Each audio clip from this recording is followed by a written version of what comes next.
Dear students,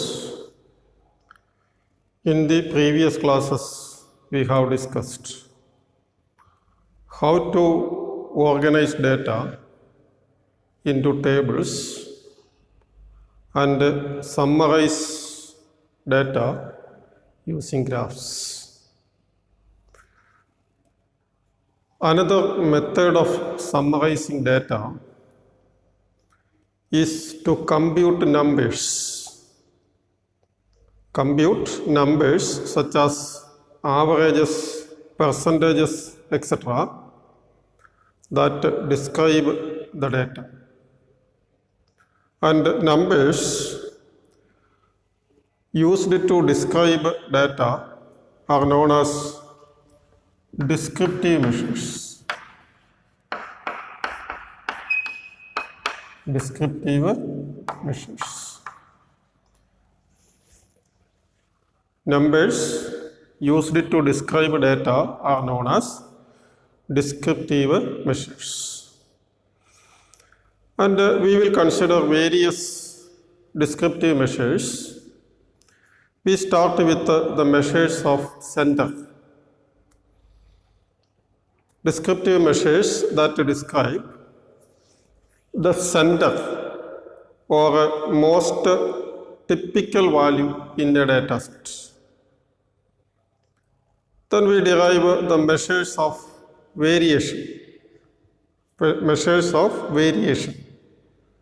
That is descriptive measures that describe the amount of variation in a data set. Then we will consider what is known as the 5-number summary. And this 5-number summary includes descriptive measures to obtain both measures of center and measures of variation.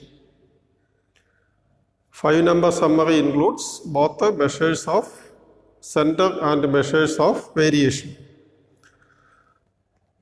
And this 5-number summary is the basis of what is known as box plot. Box plot, a widely used graphical method. And we will explain the descriptive measures in the context of sample and also in the context of population. Population means if the entire value of the variable is known. So we consider measures of center, measures of variation, 5-number summary and descriptive measures. First, we consider what is known as the measures of center. Measures of center. What we consider first. Descriptive measures which indicate where the center or most typical value of a data set lies are called measures of central tendency.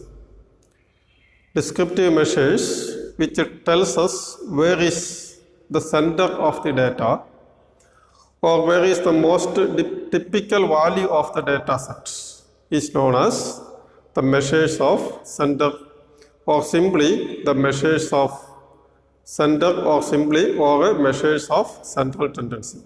They are also known as averages.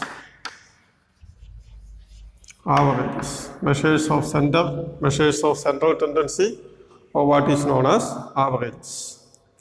And the 3 most widely used measures of center are mean, median and mode. Mean, median and mode. Mean and median is calculated only for quantitative data, whereas mode is calculated for both quantitative and qualitative. Quantitative and qualitative data. So these are the three most widely used measures of center, average. Now first, what is mean?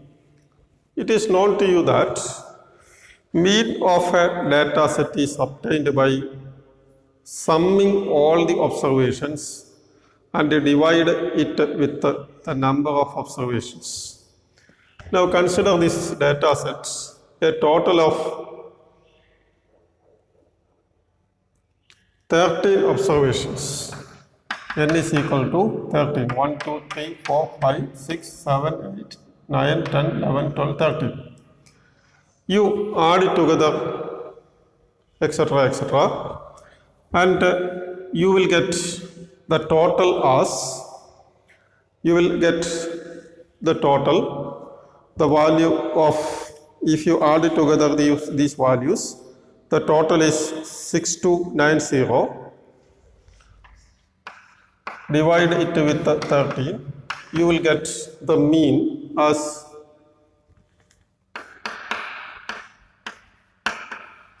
483.85. That is the mean of the series.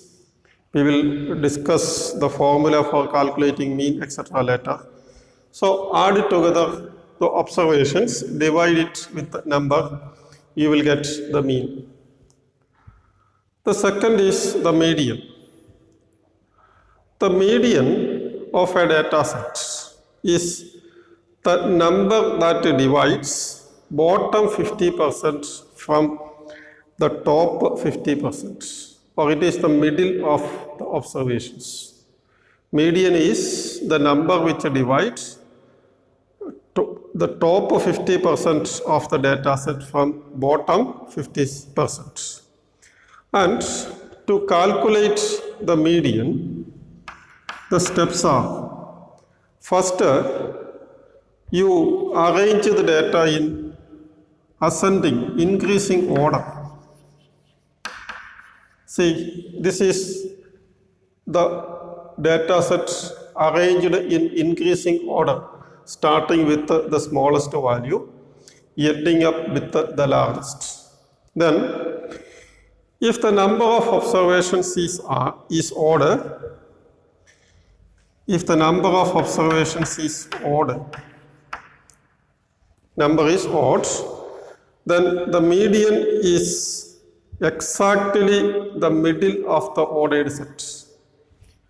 Median is exactly in the middle of the ordered set.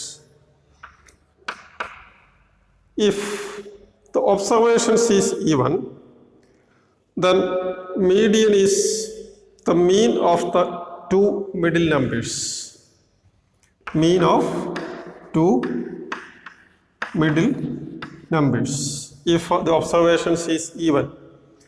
And in both cases, median is the position, the position of the number n plus 1 by 2. In both cases, odd or even, then median is at the position n plus 1 by 2 of the ordered list.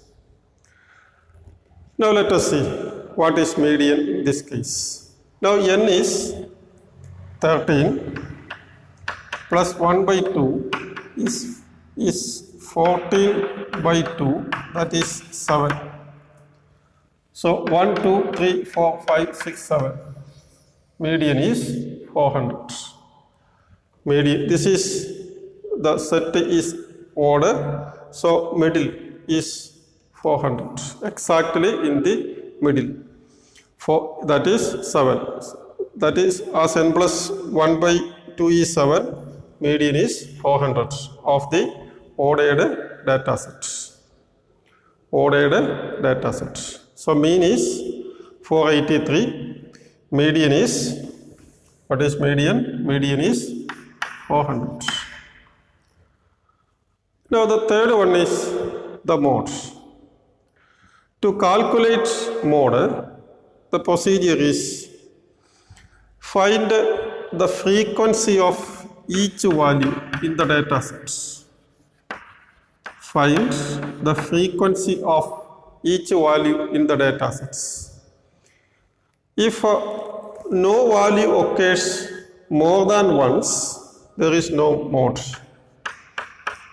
No mode. If no value occurs more than once, there is no mode. Otherwise, the value which occurs the greatest number of times is the mode.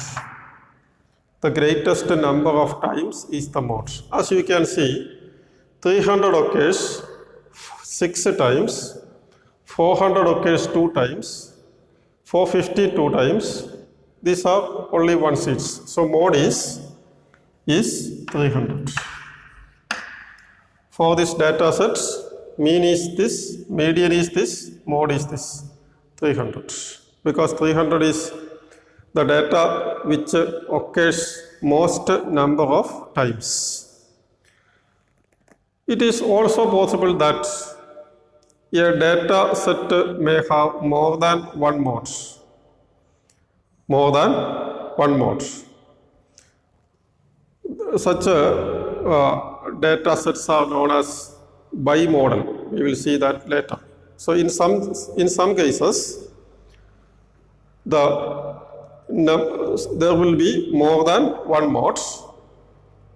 In this particular example, there is only one mode, but in some cases there will be more than one mode.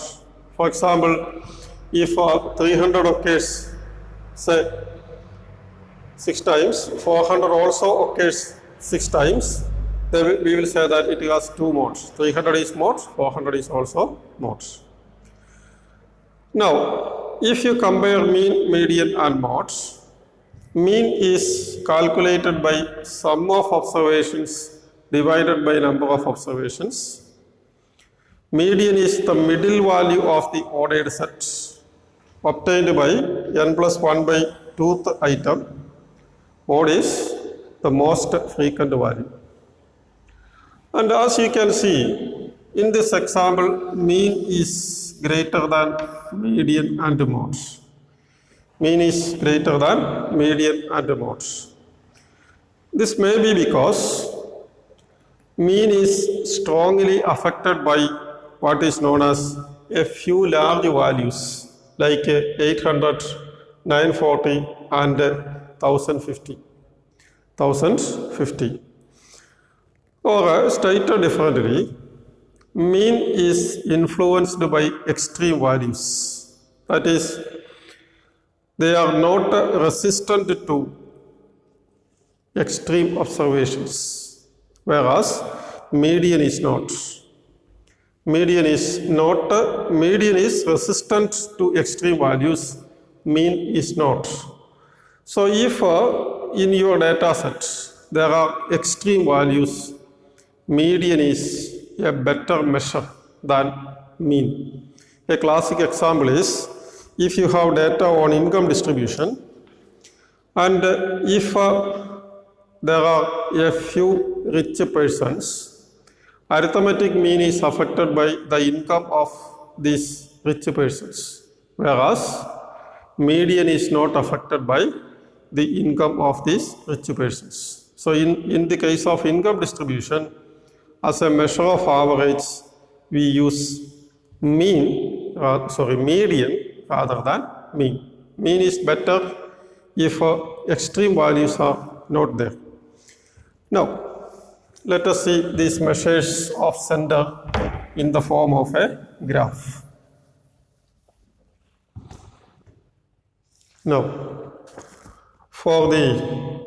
in a previous class, we have introduced a right skewed distribution, a symmetric distribution, and a left skewed distribution. For a symmetric distribution, mean equals median is equal to mode. In the case of a right skewed, mode, then median, then mean. It is like this: mode, median, mean. Mean, median, mode. For a left skewed, mean, here this is median and this is mode. It will be like this. So in the case of a symmetric distribution, mean, median and mode are same. For a right skewed distribution, mode, median, mean. That is, mode is left of median, left of mean. Then in the case of a left skewed distribution, mode smaller than median, smaller than mean, like that. Now, a resistant measure is not sensitive to extreme observations. A resistant measure is not sensitive to a few extreme observations, as in this case. Median is resistant to extreme observations and mean is not. So, we can use a trimmed mean as a resistant measure. A trimmed mean as a resistant measure. Trimmed mean means we trim or we remove a certain percentage of the largest and smallest values and compute mean from the remaining data. Then we have what is known as trimmed mean, and trimmed mean is resistant to what is known as resistant to extreme observations. So remember this, the selection of mean, median or mode is very important for statistical analysis. It requires expertise. So once we plot the data, observe the pattern, its shape of the distribution, then only we can decide which statistical tools should be used. Now, to represent or to calculate how arithmetic mean, we use a notation. The notation is the summation notation. Sigma xi is equal to x1 plus x2 plus etc. xn. Summation xi, you read it as summation x sub I. Summation x sub I, or simply summation xi. Summation x sub I, x1 plus x2 plus etc. xn. Or in its most general form, sigma xi, I is equal to 1 to n. You read it as summation x sub I from I equals 1 to n. Summation x sub I from I is equal to 1 to n. Now, given this notation for summation, we can calculate what is known as the sample mean. We can calculate the sample mean as the mean obtained from a sample. We assume that we take a sample from the population. Then sample mean is the mean of the sample data, and it is denoted by the notation x bar as equal to summation xi n. Summation x sub I by n. So to calculate sample mean from this data, 300 plus 300 plus etc. plus etc.